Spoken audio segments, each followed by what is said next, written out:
How you doing, everybody? ABC Action News Chief Meteorologist Dennis Phillips. Here's your daily tropical update. Yes, we do have our first yellow blob of the season.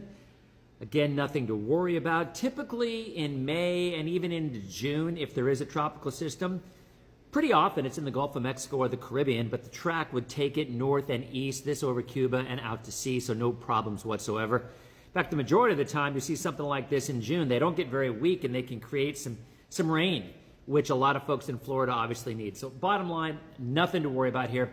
I do want to mention briefly, so I'm sure you probably heard, or if you didn't, NOAA came out with their long-range prediction.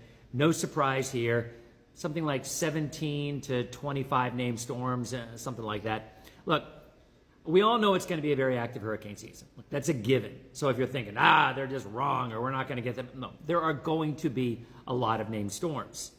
But that does not necessarily equate to a lot of landfalling hurricanes. Totally different setup.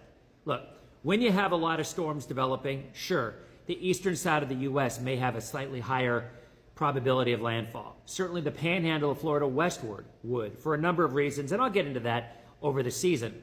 But at the end of the day, the bigger concern is the warmer water, because if a storm travels over warm water, it could get stronger. And that, I think, is probably the biggest concern. We have a La Nina. That means more storms. We have warm water.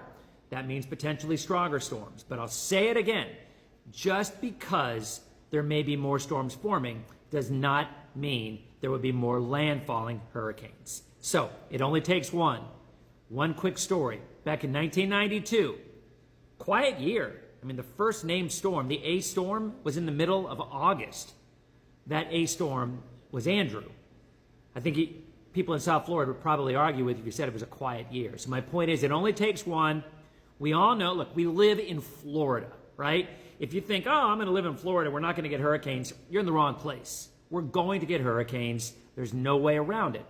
Be prepared for them and know that the majority of the time, the odds, at least in west central Florida, are lower than other spots for a number of reasons. Again, we'll get into that over the season.